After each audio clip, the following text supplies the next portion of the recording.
말씀의 제목은 만물 위에 계신 그리스도입니다. 우리가 살고 있는 이 세상에는 수많은 소리와 증언들로 가득 차 있습니다. 사람들은 제가 이것이 진리다, 이것이 인생의 해답이다 라고 외칩니다. 그러나 오늘 본문은 이 세상의 모든 소리에 입을 막고 예수 그리스도 이렇게 증언하지요. 위에서 오시는 이는 만물 위에 계시고 땅에서 난 자는 땅에 속하여 땅의 것을 말하느니라. 이 선언, 이 말씀은 신약성경에 기록된 또 많은 말씀 중에 가장 강력한 구원의 선언이에요. 그리고 인간의 운명을 결정하는 분수령이 무엇인가 같은 진리의 말씀이기도 합니다. 본문이 주는 교훈은 무엇입니까? 첫째는 그리스도의 증거는 절대적인 권위를 가지고 있습니다. 31절을 보면 그리스도는 위로부터 오시는 분으로 만물 위에 계신다라고 밝히고 있죠. 이 말씀은 그리스도가 위로부터 오셨기 때문에 땅에 속한 인간의 증거하고는 근본적으로 비교할 수 없다. 하늘의 진리를 선포하고 있는 말씀입니다. 그러니까 위에서부터 오셨다. 그러니까 위에라는 이 단어는 그리스도의 기원이, 증거의 기원이 하늘로부터, 그러니까 하나님께로부터 왔다라는 신적 기원을 강조하고 있어요.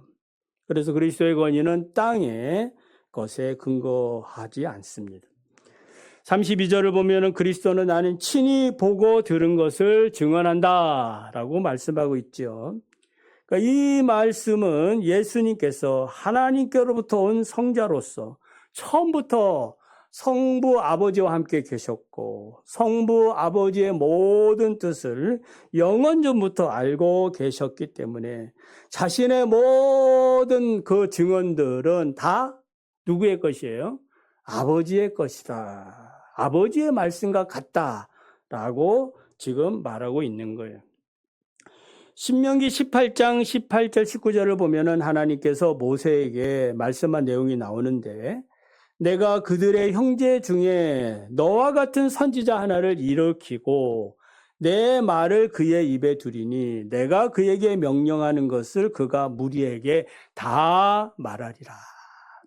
그러니까 장차 모세보다 더 위대한 분이죠. 위대한 선지자, 메시아죠. 장차 오실 선지자, 그 예수 그리스도를 말하는데 예수 그리스도는 어떤 분이냐? 위에서 오신 분으로 하나님께서 그의 입에 모든 말씀을 주신 분이다.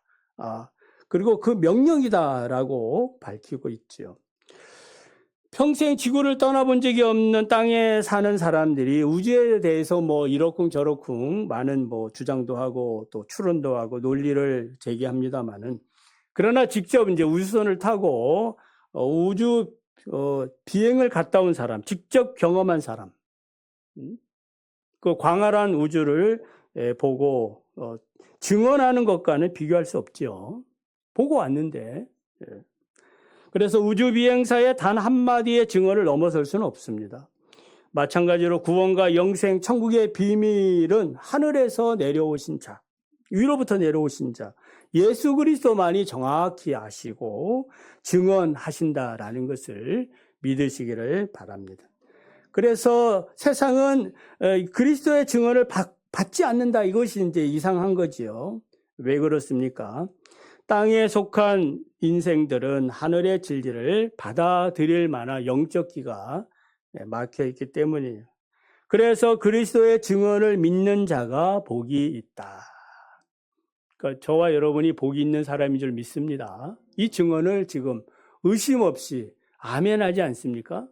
노면한 분 계십니까? 아멘합니다. 아멘. 그래서 33절을 보면 그의 증언을 받는 자는 하나님이 참되시다 하는 것을 인친 것이라. 이게 무슨 말입니까? 우리가 예수님을 믿는다는 것은 그 하나님 당신은 참되신 분입니다 라는 것을 고백하는 믿음의 행위라는 거예요. 인쳤다라는 말은 이제 주로 문서 같은데 도장을 찍어가지고 이 문서가 진실하고 권위가 있다 라는 그런 확인의 표예요. 그래서 인침받은 것은 무엇이든지 진실되고 신뢰할 만하다. 그래서 우리 KS 국가 표준도 있는 거고 다 공인된 것들이 있는 거 아니에요? 그래서 신뢰할 만한 것으로 인정되고 확증이 되는 거예요.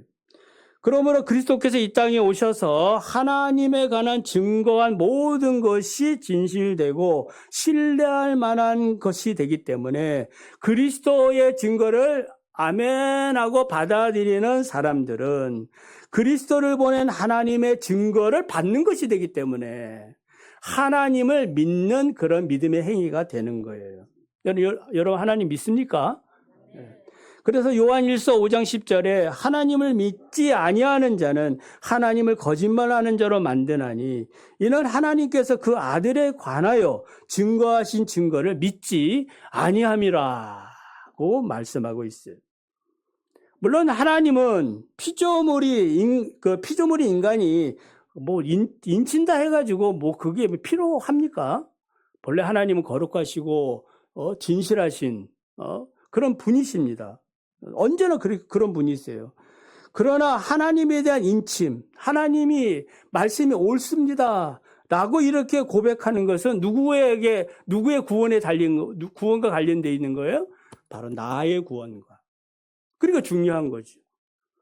내가 그것을 받아들이지 아니하면, 내가 고백하지 아니하면은 나는 구원받을 길이 없는 거예요. 하나님은 언제나 거룩하시고 하나님은 언제나 성실하신 분이십니다. 진실하신 분이세요.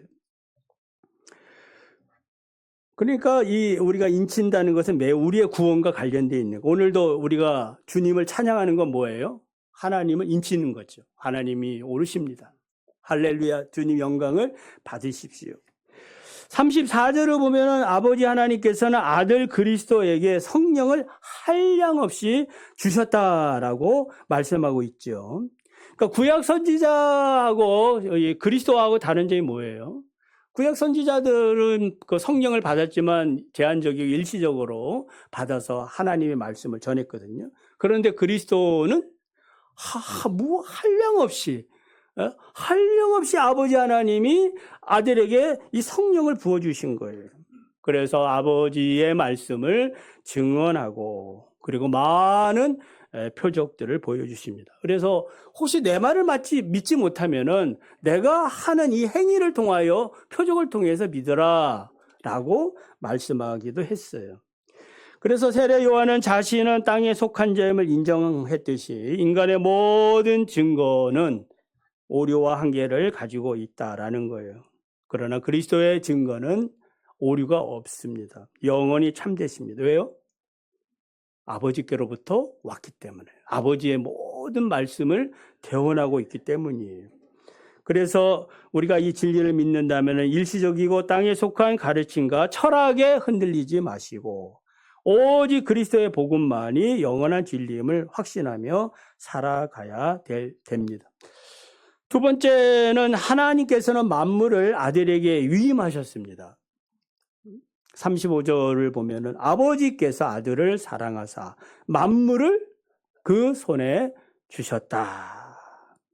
이 말씀은 아버지 하나님께서 창조 세계뿐만 아니라 구원의 모든 계획들, 경륜이라고 하는데 아들에게 다 맡긴 거예요.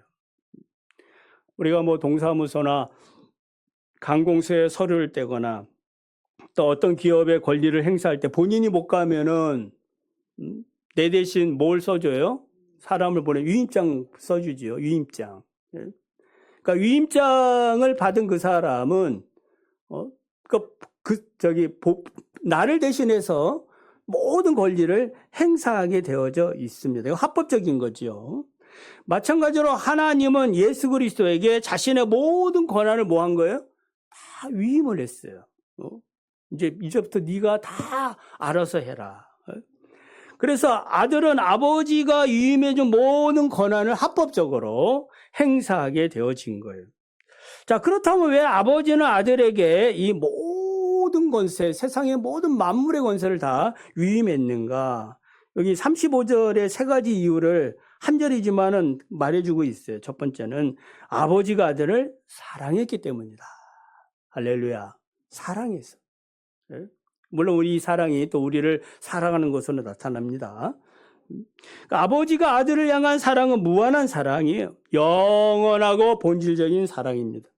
이 사랑 때문에 아버지는 자신이 가진 모든 권한과 주권을 아들에게 위임을 하셨다라는 것. 두 번째는 아버지가 아들에게 만물을 주셨기 때문이다. 이 만물, 그러니까 우주적인 통치권을 말하는데 이 세상의 모든 역사와 심판까지 그리스도의 주권 아래 두게 하신 거예요. 그래서 예수 그리스도는 이 권한을 가지고 영생을 주기도 하고 심판을 집행하기도 하는 이 절대 권세를 가지고 있는 거예요. 세 번째는 구원의 중보자로서 위임하셨습니다. 만물을 아들에게 주셨다라는 것은 그리스도만이 죄인을 구원하는 유일한 통로로 삼았다는 거예요. 믿으시면 아멘. 그래 예수님이 뭐라 그랬어요? 나는 길이요, 나는 진리요, 나는 생명이니 나로 말미암지 않고는 그 누구든지 아버지께로 올 자가 없다라고 밝히고 있지 않습니까? 자, 하나님은 아들을 사랑하기 때문에 이 세상의 모든 역사, 권세, 생명, 최종적인 구원과 심판의 주권까지 아들에게 위임을 했습니다. 마태복음 28장 18절을 보면 부활하신 예수님께서 이런 말씀을 하시죠. 아버지께서 하늘과 땅의 모든 권세를 나에게 주셨느니라. 그러므로 내가 너희와 세상 끝날까지 함께 있으리라. 이런 말씀을 하시는 거예요. 그래서 본문 35절에 말씀하는 아버지께서 아들에게 만물을 맡겼다. 이 예수님 이제 이거 요한복음에 나오는 이것이 부활로 성취되었음을 증명해 주고 있습니다. 시편 110편 1절을 보면은 다윗의 시인데 여호와께서 내 주에게 말씀하시기를 내가 내 원수들로 내 발판이 되게 하기까지 너는 내 오른쪽에 앉아 있으라. 이게 다윗이 노래를 합니다. 바울은 에베소서 1장 20절에 23절에서 이 다윗의 이 시를 인용하면서 뭐라 그러냐면은 그리스도는 만물 위의 교회의 머리가 되시고 하나님께서 모든 통치와 권세와 능력과 주권을 예수 그리스도의 발 아래 두셨느니라. 믿으시면 아멘. 이게 우리의 믿음이에요. 이 신앙 고백이 되어져야 합니다. 그래서 부활 승천하신 그리스도는 지금도 하나님 보좌 우편에 앉아 계셔서 우주 만물, 인생의 그 생사화복을 주장하시는 통치하고 계심을 우리는 믿고 있습니다. 오늘날 우리가 살고 있는 이 시대는 혼돈스럽지요. 그러나 역사의 모든 순간순간마다 그리스도의 통치 아래에 있다라는 것을 믿으시기 바랍니다. 한국의 이런 정치, 문화, 교육 이런 여러 가지 상황들을 봐도 우리 민족을 지키시는 분은 누구세요? 예수 그리스도시다.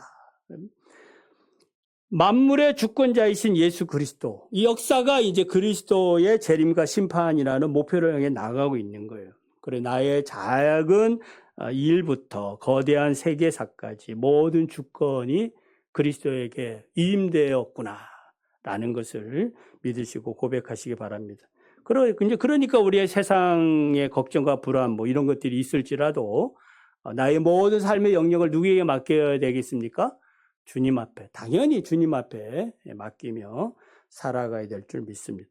마지막으로 세 번째, 영생과 심판은 오직 아들을 믿는 믿음에 의해서 결정된다. 상당히 중요하죠. 우리의 신앙에 있어서, 그래 아까 분수령이라고 얘기했죠. 36절을 보면 아들을 믿는 자에게는 영생이 있고 아들에게 순종하지 아니하는 자는 하나님의 진노가 그 위에 머물러 있느니라.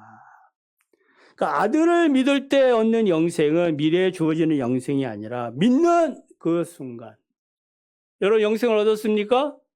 아멘. 이제 예수를 믿거든요. 믿는 그 순간에 주어진 거예요. 현재적으로 주어지는 거예요. 우리 안에 시작된 하나님의 영원한 생명, 그 영생이에요. 만약 우리 중에 아직 예수 그리스도를 주님이 부인하지는 않지만 온전히 영접하지 못했다면은 지금이라도 영접을 하면 구원을 얻는 겁니다. 약속이거든요. 반면에 아들을 믿지 않는 자, 영접하지 않는 자는 어떻게 되어 있는 거예요? 하나님의 진노가 그 위에 머물러 있다라고 경고하고 있습니다. 그러니까 하나님의 진노를 가볍게 여길 문제가 아니에요.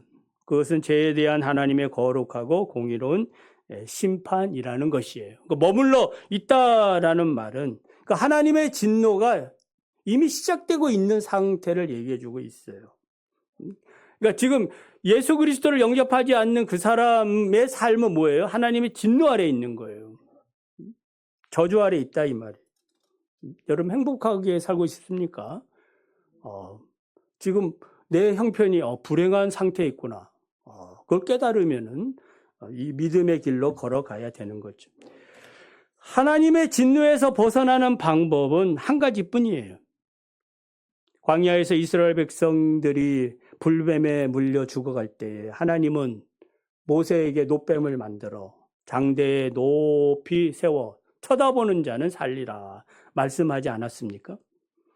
동일한 거예요. 동일한 영적 원리가 예수님도 인자가 광야에 모세가 뱀을 든 것처럼 인자도 들려야 하리라. 놋뱀은 예수 그리스도 십자가를 예표하는 거죠. 그래서 살기 위해서 필요한 것은 인간의 어떤 철학적인 그러한 그 가르침이나 종교적인 어떤 선한 행동이 아니라 믿음으로 십자가를 바라보아야 됩니다. 그러니까 우리를 죽게 만든 죄의 독에서 벗어나 살고 싶다면은 십자가를 바라봄으로 이제 믿음으로 바라봐야 되겠죠. 믿음으로 바라볼 때 구원과 영생을 얻게 됩니다. 그래서 믿음이란 무엇입니까? 물에 빠져 죽어가는 사람에게 구조대가 던지는 구명줄과 같아요. 그러니까 구명줄은 생명줄이죠. 그러니까 이 구명줄을 잡느냐 거부하느냐에 따라서 생과 사가 결정되는 겁니다. 마찬가지로 그리스도라는 이 구명줄, 생명줄을 잡는 것이 믿음이고 거부하는 것이 불순종이고 이 생명줄을 잡으면 영생이고 이걸 잡지 아니하면 불순종이 돼서 그 즉시 뭐가 되는 거예요? 사망 가운데 이르게 되는 거, 죽는 거지요. 그러니까 죽거나 살거나가 이 순간적인 선택에 의해서 결정이 되는 겁니다. 말씀을 맺습니다.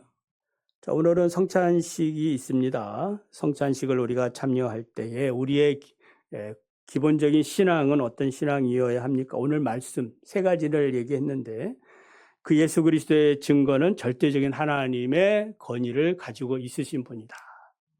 이런 이제 믿음을 가지고 참여해야 됩니다.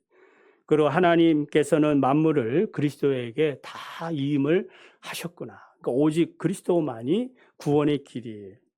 그리고 영생과 심판은 아들 되시는 예수님에게 있구나. 결정되는구나. 그래서 나는 어떤 사람이에요? 그리스도와 연합된 사람. 그리스도와 하나 된 사람이기 때문에 우리는 성찬을 통하여 다시 한번 이런 사실들을 확인하고 감사하고 또 자기의 정체성의 신앙 정체성을 깨닫게 되는 것입니다. 우리가 가진 모든 지혜와 힘, 모든 소유까지도 만물의 주권자이신 그리스도의 손에 달려있음을 믿으시기를 바랍니다. 그리고 그리스도께 순종하며 사시기를 바랍니다. 다음 주는 추수감사절이죠. 또 한 해 동안 그리스도께서 우리에게 베풀어 주신 그 은혜와 사랑을 감사하며 더 큰 감사를 또 하나님 앞에 또 찬양으로 영광을 돌리며 살아가는 우리 모두가 되시기를 바랍니다.